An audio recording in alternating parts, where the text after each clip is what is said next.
Hello guys, welcome back to my channel.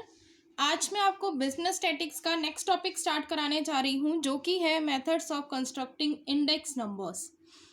जो इससे पहले का टॉपिक है, थ्योरी वाला जितना टॉपिक है वो सारा का सारा मैंने अपनी पहली वीडियो में करा दिया है। जिसने भी नहीं देखा है वो जाकर देख सकते हैं। प्लेलिस्ट का लिंक मैं आपको डिस्क्रिप्शन बॉक्स में दे दूँगी। चलिए आइए वीडियो को स्टार्ट करते हैं। इससे पहले अगर अभी तक आपने मेरे चैनल को सब्सक्राइब नहीं किया है तो सब्सक्राइब कर दीजिए, कि जिससे आने वाली न्यू वीडियो की नोटिफिकेशंस आपको टाइम पर मिल जाएंगी। अब हमारा जो टॉपिक है वो है methods of constructing index numbers.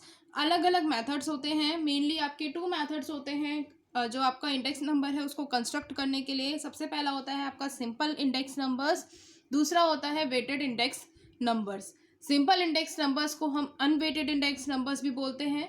अब जो आपके सिंपल या बोल सकते हो अनवेटेड इंडेक्स नंबर्स हैं उनको 2 पार्ट्स में डिवाइड किया गया है। सबसे पहला है सिंपल एग्रीगेटेड मेथड, दूसरा है simple average of price relatives method. 2 methods हैं।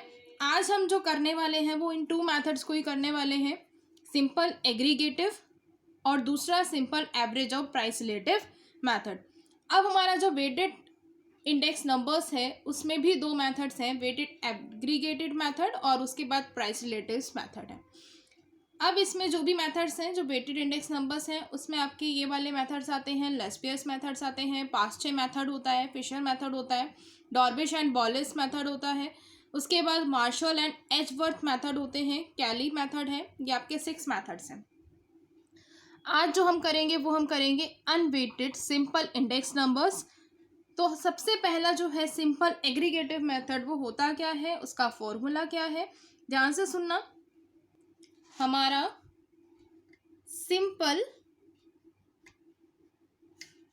इंडेक्स नंबर्स, ठीक है, ये कर रहे हैं टॉपिक सिंपल इंडेक्स नंबर्स। उसमें सबसे पहला हमारा जो मेथड है वो है हमारे पास सिंपल एग्रीगेटिव मेथड, ठीक है, सिंपल एग्रीगेटिव मेथड। अब इसका फॉर्मूला क्या है, तो पहली बात है बहुत सिंपल सा मेथड है, आपको कोई ज़्यादा प्रॉब्लम नहीं आएगी इस मेथड को करने में।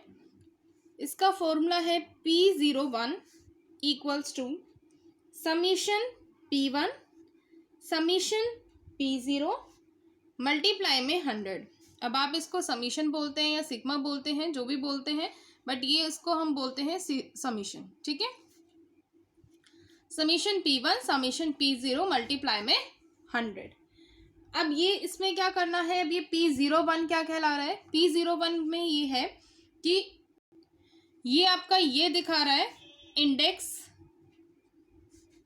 नंबर, ठीक है, इंडेक्स नंबर का कंस्ट्रक्शन शो करेगा। P1 is your current year, P1 क्या है इसमें, करंट ईयर है। फिर P0 जो है वो आपका प्रीवियस ईयर है। अब आपने करना क्या है, आपको जो भी डाटा दे रखा होगा उसका जो करंट ईयर होगा उस करंट ईयर का सम आपने प्रीवियस ईयर से डिवाइड कर देना है और मल्टीप्लाई कर देना है 100 से, तो उसका इंडेक्स नंबर निकल जाएगा उस डेटा का। अब मैं आपको सबसे पहला क्वेश्चन करा रही हूँ जो आपको एग्जाम्पल नंबर 1 दे रखा है बुक में।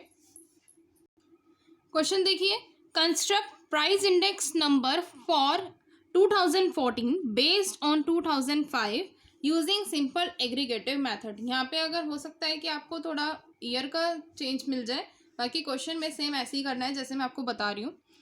कॉमोडिटी है ABCDE, प्राइस आपको दे रखे हैं 2005 के अंदर और प्राइस आपको दे रखे हैं 2014 के अंदर। अब आपको ये तो पता चल रहा है कि ये जो प्राइस 2005 के अंदर दे रखे हैं ये आपका क्या हो गया, करंट ईयर हो गया, और जो 2014 के प्राइस दे रखे हैं इसको हम बोलेंगे प्रीवियस ईयर। अब आपने इंडेक्स नंबर कैलकुलेट करना है। प्राइस इंडेक्स नंबर कैलकुलेट करने के लिए सबसे पहले आप क्या करेंगे, जो भी आपको डाटा दिया हुआ है करंट ईयर का और जो भी आपको डाटा दिया हुआ है प्रीवियस ईयर का, इनका सम कर लोगे। जैसे यहाँ पे हमने सम कर लिया, सॉरी मैं थोड़ा उल्टा बोल गई हूँ, ये आपका प्रीवियस ईयर हुआ 2005 और 2014 आपका करंट ईयर हुआ, ठीक है। तो आपने इसका क्या कर लेना है, सम कर लेना है। सम कर लिया, सम करने के बाद अब आपका जो फॉर्मूला था प्राइस इंडेक्स नंबर निकालने का, तो वो आप पुट करेंगे फॉर्मूले के अंदर। P1 आपका ये है 178 आप ऊपर लिखेंगे और नीचे लिख देंगे आप 107 जो आपने इसका टोटल किया है। टोटल करने के बाद लिखने के बाद multiply by 100 is equal to आपका जो भी आंसर आ जाएगा। ठीक है, तो ये था आपका सिंपल एग्रीगेटिव मेथड। अब इस सिंपल एग्रीगेटिव मेथड के मेरिट्स और डीमेरिट्स आपको दे रखे हैं। क्या बोला हुआ है, सिंपल एग्रीगेटिव मेथड जो है कंस्ट्रक्शन के लिए बहुत आसान तो है, बट ये कुछ ही प्राइसेस ऑफ कमोडिटी के लिए ही जो है अप्लाई होता है, सब पर नहीं होता, बिकॉज सेम यूनिट्स नहीं होती हैं, सारी यूनिट्स डिफरेंट होती हैं, तो जो रिजल्ट्स आएंगे वो गलत आ सकते हैं, मिसलीडिंग हो सकते हैं। ठीक है, उसके बाद नेक्स्ट है simple average of price relative method. Simple average of price relative method. अब इसमें आपने कैसे करना है, क्या करना है, देखो सेकंड देखेंगे। Simple average of price relative method. अब इसको करने के लिए इसमें आपके 3 फॉर्मूलेज आएंगे। 3 फॉर्मूले से पहले आपने ये ध्यान रखना है कि P किसके इक्वल रहेगा। P हमेशा आपके इक्वल रहेगा P1 अपॉन में P0 मल्टीप्लाई में 100।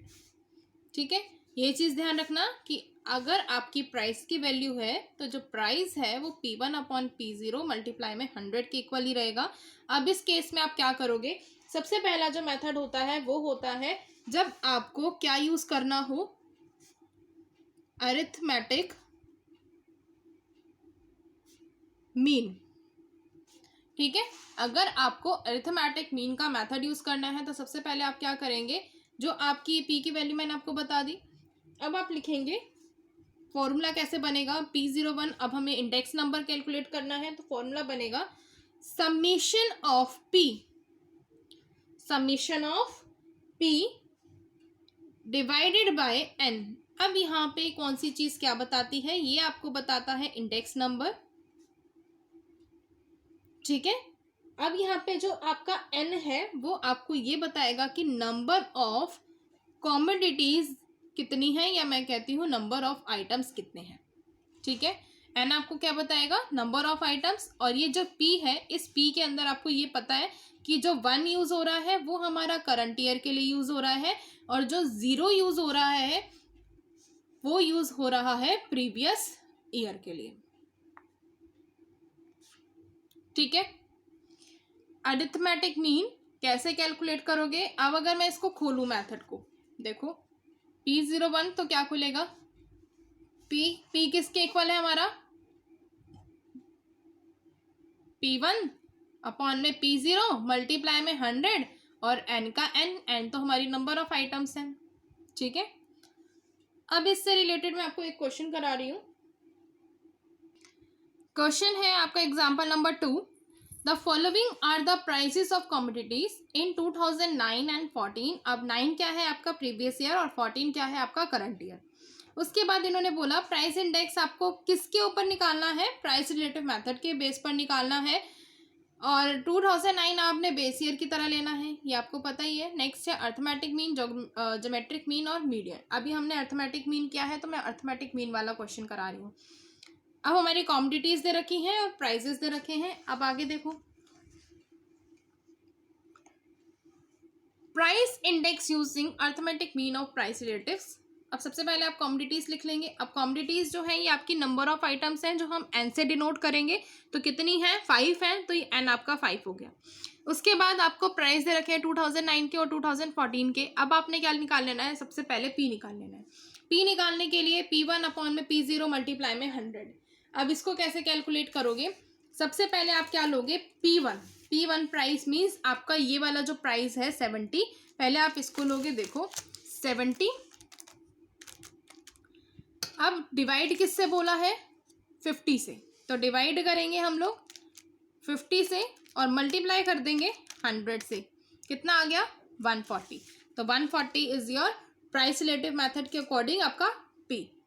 ऐसे ही B वाले कॉमोडिटी के केस में भी यही होगा, 60 डिवाइडेड बाय 40 मल्टीप्लाई में 100, फिर 90 डिवाइडेड बाय 80 मल्टीप्लाई में 100, 120 डिवाइडेड बाय 110 मल्टीप्लाई में 100, फिर उसके बाद 20 डिवाइडेड बाई 20 मल्टीप्लाई में 100। तो ये सारे आपका पी निकल कर आ जाएगा। अब हमारा फॉर्मूला क्या बनता है, समीशन पी, यानी आपने सम करना है पी का। ये जो पी निकल के आया इसका सम करोगे तो टोटल कितना आ गया 611.6। ठीक है, अब ये 611.6 आपने यहाँ रखा summation of P divided by N. N आपको कॉम्पिटिटिव्स दे रखी है 5, तो 5 से डिवाइड कर दोगे तो आपका आंसर आ जाएगा। ठीक है, तो ये था आपका अर्थमेटिक मीन का फॉर्मूला किस तरह से यूज करना है। अब हम चलते हैं ज्योमेट्रिक मीन के ऊपर। नेक्स्ट हमारा मेथड है ज्योमेट्रिक मीन का।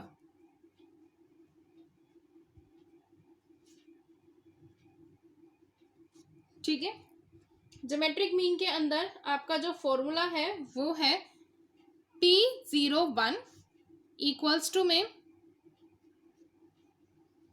एंटी लॉग और फिर है आपका summation log P divided by N। ठीक है, ज्योमेट्रिक मीन में फॉर्मूला P01 इक्वल्स टू में एंटी लॉग और आप क्या करेंगे समीशन लॉग P। अब आपने सबसे पहले क्या करना होगा, क्वेश्चन के अंदर P कैलकुलेट करना होगा। P कैलकुलेट करने के बाद उसका लॉग फाइंड आउट करना होगा। लॉग फाइंड आउट करने के बाद आपने यहाँ वैल्यू लिखेंगे और जो आपके नंबर ऑफ आइटम जितनी भी होंगी वो लिखोगे। उसको लिखने के बाद आपने डिवाइड कर देना है। डिवाइड करने के बाद जो एंटी लॉग है, जो डिवाइड करने के बाद जो वैल्यू आएगी उसका आपने एंटी लॉग निकालना है। अब इसका क्वेश्चन मैं करा रही हूँ जिससे आपको और अच्छे से क्लियर हो जाएगा।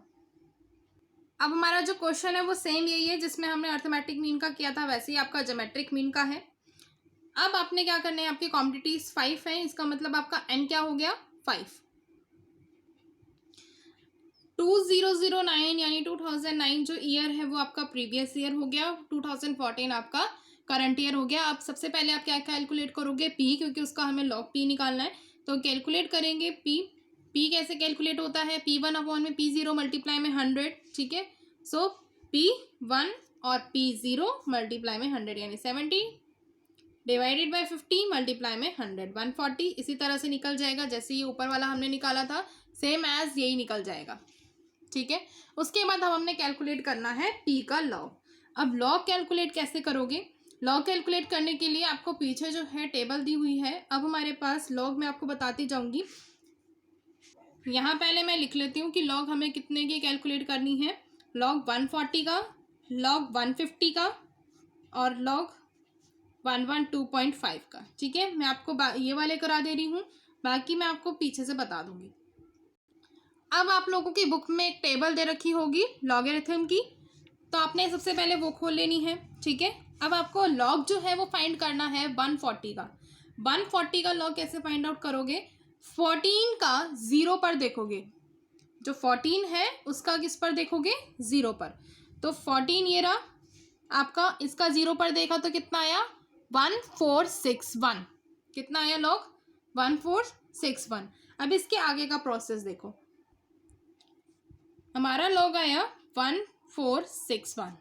ठीक है, अब ये पूरा कंप्लीट नहीं हुआ। जब भी हम लॉग फाइंड आउट करते हैं तो उस केस में आपने ये देखना होता है कि आपके पास जो लॉग आप फाइंड आउट कर रहे हो उसकी कितनी डिजिट्स हैं। 140 कितनी डिजिट्स हैं, 1 2 3 डिजिट्स हैं। तो आपने क्या करना होगा, जितनी डिजिट्स हैं आपके पास उसमें से अगर आप जब भी लॉग फाइंड आउट कर रहे हैं तो आप 1 माइनस कर देंगे तो कितना आ जाएगा 2। और ये जो 2 आपका निकल कर आया इसको आप क्या कर दोगे, यहाँ पॉइंट लगा के इसके बाहर लिख दोगे। ठीक है, जब भी लॉग फाइंड आउट करेंगे तो किस तरह से करेंगे, 2 कर देंगे। कैसे, जो आपकी डिजिट्स हैं उनको काउंट करोगे, उसमें से 1 माइनस कर दोगे और 1 माइनस करके जो भी डिजिट आएगी पॉइंट लगा के आपने वो लिख देनी है। इसी तरह से अगर हम लॉग फाइंड आउट कर रहे हैं 150 का तो कैसे करेंगे, 15 का 0 पर देखेंगे। किस पर देखेंगे, 15 का 0 पर। अब आपके पास फिर से लॉग टेबल यहाँ पे गिवन है, 15 का 0 पर देखा तो कितना आया 1761। 1761 आया, तो अब हम क्या करेंगे 1761 को लिख देंगे। ठीक है, अब ये अगेन 3 डिजिट्स है तो हम क्या करेंगे 2 का पॉइंट लगा देंगे 2 के बाद, तो ये पूरा आपका लॉग निकल के आ जाएगा। उसके बाद अगर यहाँ पे एक और देखो 112.5 है, इसके लिए भी लॉग टेबल देखो एक बार। 11 2, यानी 11 का किस पर देखोगे, 2 पर। अब आपने 11 का किस पर देखना है, 2 पर देखना है। 2 पर कितना आ रहा है, 0492, ठीक है, 0492। अब इसके बाद भी आपकी 0.5 में एक डिजिट बची हुई है। क्या हुआ है, 0.5 पे फिर से एक डिजिट बची हुई है जो कि है आपकी 5। हमारा वैसे कितना आया, 0492, ठीक है। अब ये जो 5 बचा हुआ है, अब आपने इसके सामने ही देखना है, यहाँ पे ये आ गया। अब इसके सामने ये जो 1 2 3 4 5 6 ये लिख रखे हैं, तो ये 5 पर आपने चेक करना है।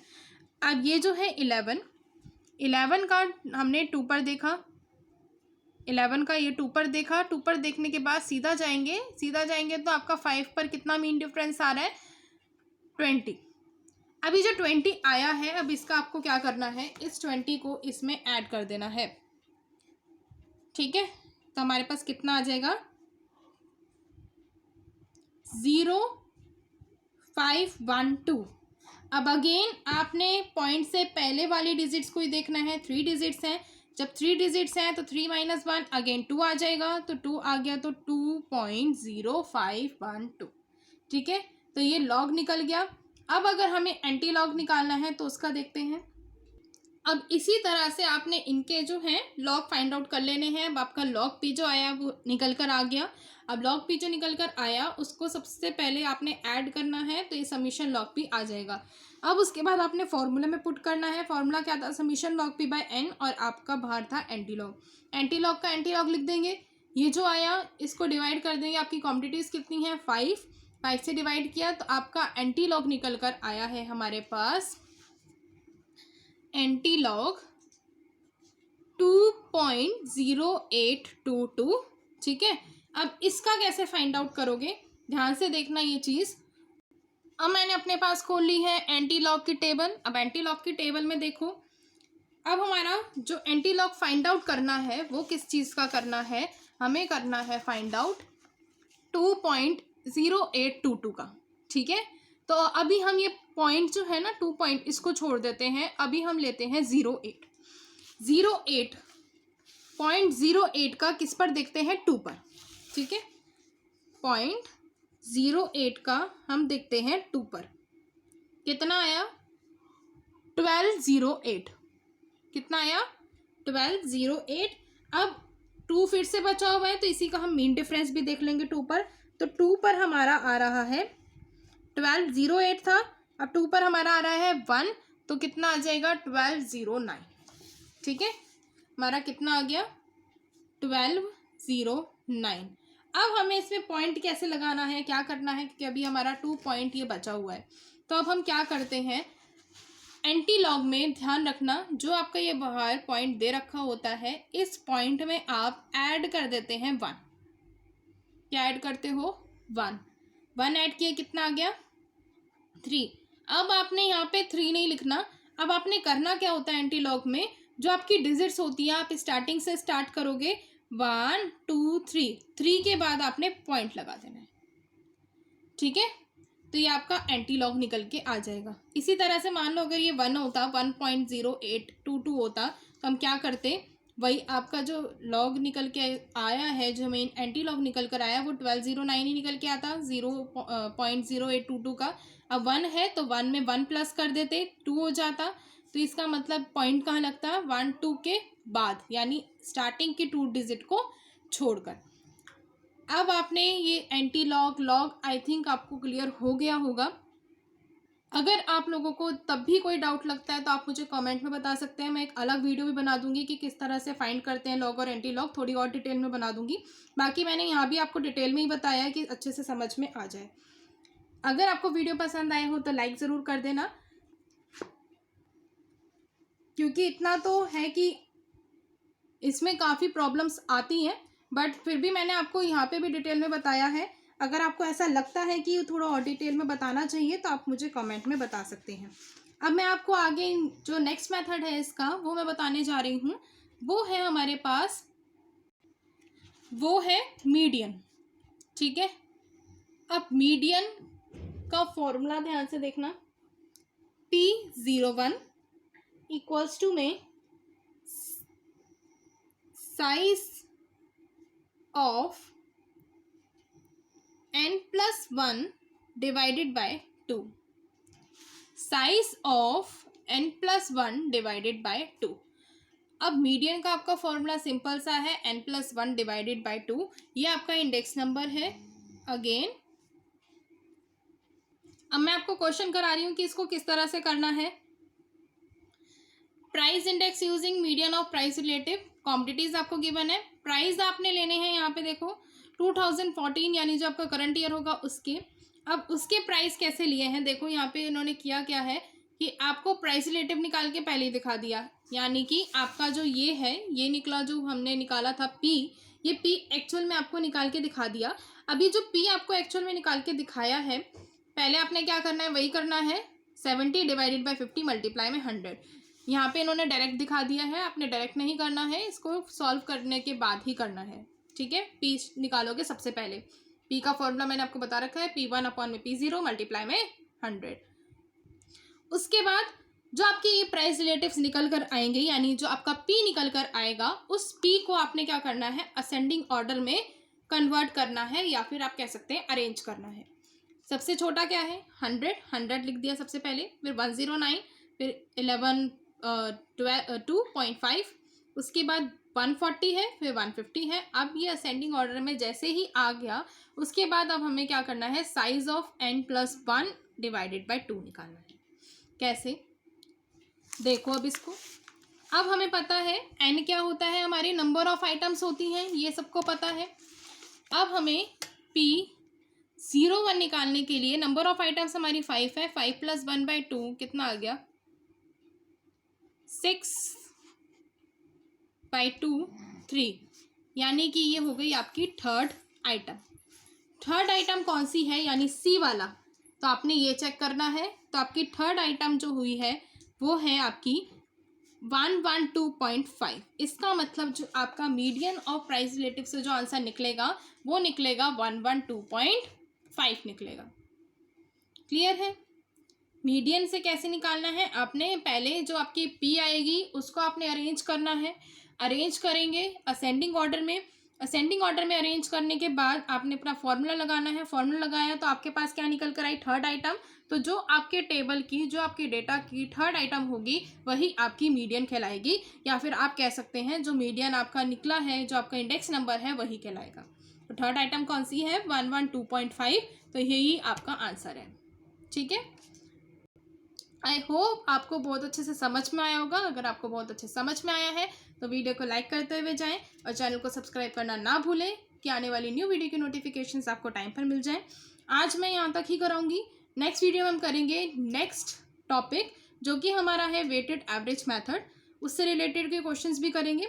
सो मिलते हैं नेक्स्ट वीडियो में, बाय बाय।